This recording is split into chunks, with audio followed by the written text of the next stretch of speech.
Mi nombre es Gabriel del Pozo. Brevemente voy a mostrarles un caso real que puede ser de interés. El caso de esta empresa de plásticos, por ejemplo, ¿no? Tenía que durante los meses de campaña, unos 4 o 5 meses, venía operando a total capacidad 3 turnos, pero en el resto del año tenía un trabajo donde tenía 100% de capacidad en el primer turno y, digamos, a la mitad de la capacidad en el segundo turno y el tercer turno.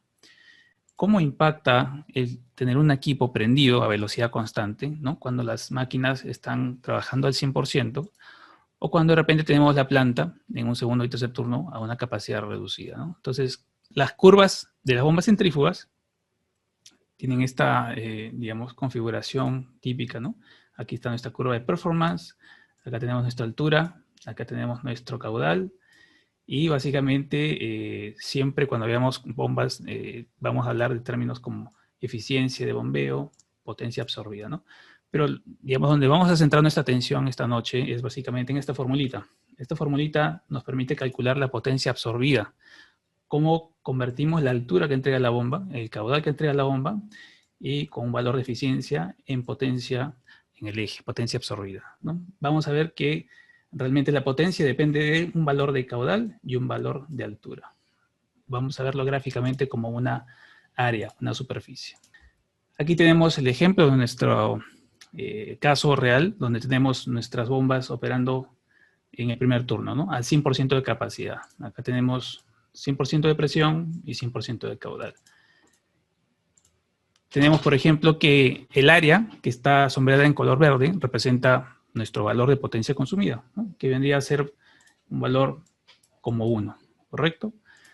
¿Cómo es el consumo en los turnos de noche y en la tarde? Tenemos un valor de potencia un poquito menor, justamente porque se está haciendo trabajar a menos capacidad de la red, tenemos menor caudal, un 60%.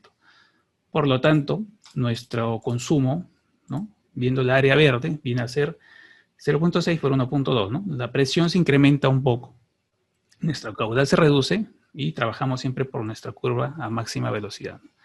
Nuestra potencia pasa a 0.72.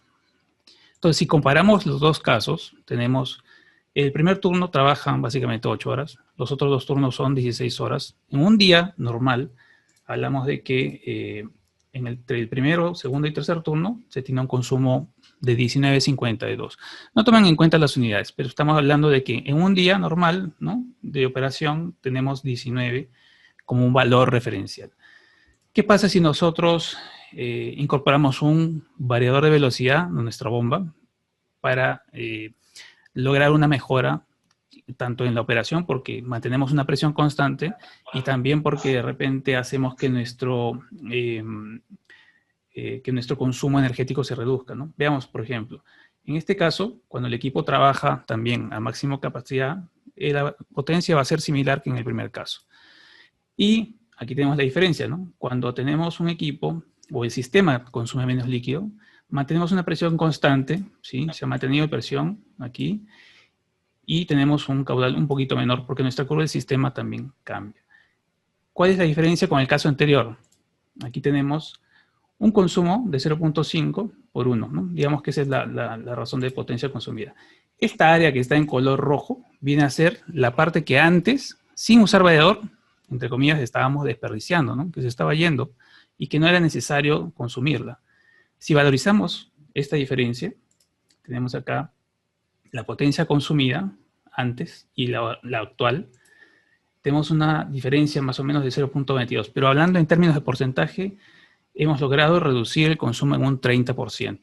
¿Sí? Si comparamos los dos casos, tenemos el primer turno y el tercer turno, ahora con variador, tenemos ahora un total de 16, ¿no?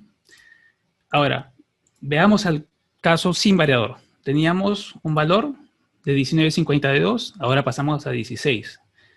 Nuestro ahorro ha sido más o menos 3. Si hablamos netamente cantidades porcentuales, con tan solo el cambio de poder colocar un variador de frecuencia, hemos tenido un ahorro prácticamente cercano al 20% del consumo energético. Y estamos hablando solamente de un día de trabajo. Nosotros podemos, digamos, este caso, llevarlo a diferentes situaciones en plantas donde hay carga variables y podemos colocar un sistema de variación de velocidad. Por ejemplo, haciendo unos números de repente más reales, ¿no? Una bomba que trabaje a 10 litros por segundo, 60 metros, con un valor de eficiencia promedio, ¿no? Estándar, un motor entre 10 y 15 caballos, y que trabaje de manera continua 8.000 horas al año, ¿no? El valor de la energía son 7 centavos de dólar por kilowatt hora, y si multiplicamos esas 8.000 horas por el valor digamos, de energía consumida, tenemos esta cantidad en kilowatts hora, multiplicándolo por la tarifa que nos cobra la energía, la empresa de suministro eléctrico, tenemos más o menos 5.000 dólares en una bomba que trabaja continuamente todo el año y en cual hemos hecho un pequeño cambio. Vamos a incorporar un variador. Si ese variador representa un 20% de esos 5.000 dólares, ¿no? Estaríamos recuperando 1.000 dólares en un año. ¿Cuánto cuesta un variador? ¿No? Ahora yo les dejo con la pregunta, ¿no? Si en nuestra planta tenemos 1, 5, 10 bombas, 20 bombas, tal vez 100 bombas, ¿valdría la pena de repente hacer un estudio y evaluar, colocar variadores, de manera que la inversión se paga rápidamente? Aquí podemos ver que se puede pagar en no menos de 2 años. En algunos casos, en el primer año después de la inversión, se puede recuperar. Bueno, era un poco para mostrarles las fáciles y rápidas formas de recuperar la inversión en invertir en un variador.